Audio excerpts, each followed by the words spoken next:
सर्वेभ्यो नमो नमः। सुप्रभातम दोस्तों, पाणिनीय शिक्षा की इस कड़ी में आपका स्वागत है। दोस्तों, अभी तक हम स्वर तथा काल के आधार पर वर्णों के विभाग को पढ़ चुके हैं। आज हम स्थान के आधार पर वर्णों के विभेद को पढ़ेंगे। ये है पाणिनीय शिक्षा का श्लोक नंबर 13। अष्टौ स्थानानि वर्णानाम् उरकण्ठ शिरस्तथा जीवामूलं च दन्ताश्च नासिकोष्ठौ च तालु च। अर्थात अष्टौ स्थानानि, 8 स्थानानि स्थान है वर्णानाम वर्णों के। अब ये 8 स्थान कौन कौन से हैं इनके विषय में कहते हैं कि उरह उर प्रदेश, कंठ कंठ, शिरः सिर या मूर्धा, जीवामूलम जीवामूल, च और दंतः दंत, च और नासिका नाक, और ओष्ठौ ओष्ठ ओंठ, च और तालु तालु। अर्थात पाणिनि ने उर कंठ शिर जीवामूल दंत नासिका ओष्ठ तथा तालु ये 8 वर्णों के उच्चारण स्थान बताए हैं जहाँ से वर्णों की उत्पत्ति होती है। अब अगले श्लोक में पाणिनि ऊष्मा अर्थात विसर्ग की गति या उसमें होने वाले परिवर्तन के विषय में कहते हैं कि ओ भावश्च विवृत्तिश्च शश सारेफ एव च जीवामूलम उपदमा च गतिरष्टु विदोष्मण।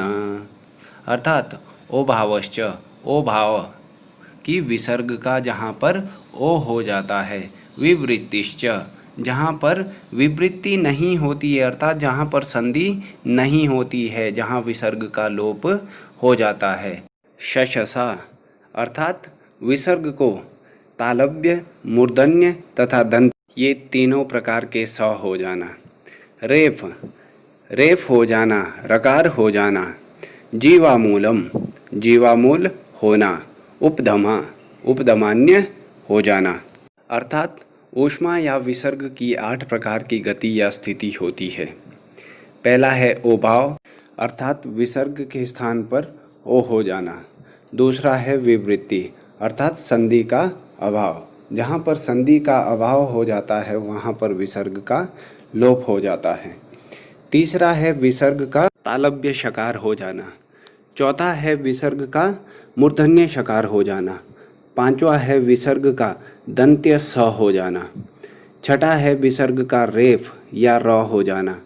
सातवां है विसर्ग का जीवामूल हो जाना तथा आठवां एवं अंतिम है विसर्ग का उपधमान्य हो जाना। आचार्य पाणिनि के अनुसार विसर्ग या ऊष्मा की यही 8 प्रकार की गति होती है।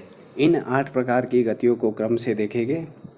ओ भाव अर्थात विसर्ग को ओ हो जाना, जैसे शिवः जमा वंद्य अर्थात शिवो वंद्य, यहाँ पर विसर्ग को ओ हो गया है। शिवः जमा वंद्य अर्थात शिवो वंद्य। विवृत्ति जहाँ पर 2 स्वरों के मध्य अवकाश तथा विसर्ग का लोप हो जाता है उसे विवृत्ति कहते हैं, जैसे कः जमा ईशः क ईशः, यहाँ पर विसर्ग का लोप हो गया है। विसर्ग को तालव्य श, हरि जमा शेते, यहाँ पर विसर्ग को तालव्य श हो जाता है। हरि जमा शेते हरिश शेते, जहाँ पर विसर्ग को मूर्धन्य श होता है। आविः जमा कृतम आविश कृतम, देखिए यहाँ पर विसर्ग को मूर्धन्य श हो गया है। जहाँ पर विसर्ग को दंत्य स हो जाता है। कह जमा कह कसकह, कह जमा क कसकह, यहाँ पर विसर्ग को स हो गया है इसलिए कसकह। जहाँ पर विसर्ग को रेफ या र हो जाता है वहाँ पर देखिए अह जमा पति।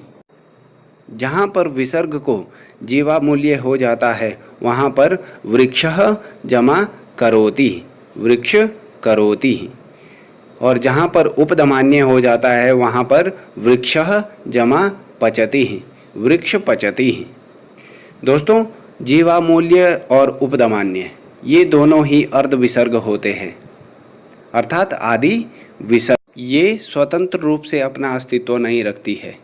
इसलिए इनका प्रयोग क ख तथा प फ के साथ किया जाता है। क ख के साथ जब इनका प्रयोग किया जाता है तो इन्हें जीवा मूल्य कहा जाता है तथा प फ से पूर्व यदि इनका प्रयोग किया जाता है तो इन्हें उपधमान्य कहा जाता है। धन्यवाद दोस्तों, आज के लिए इतना ही। फिर मिलेंगे नई चर्चा के साथ।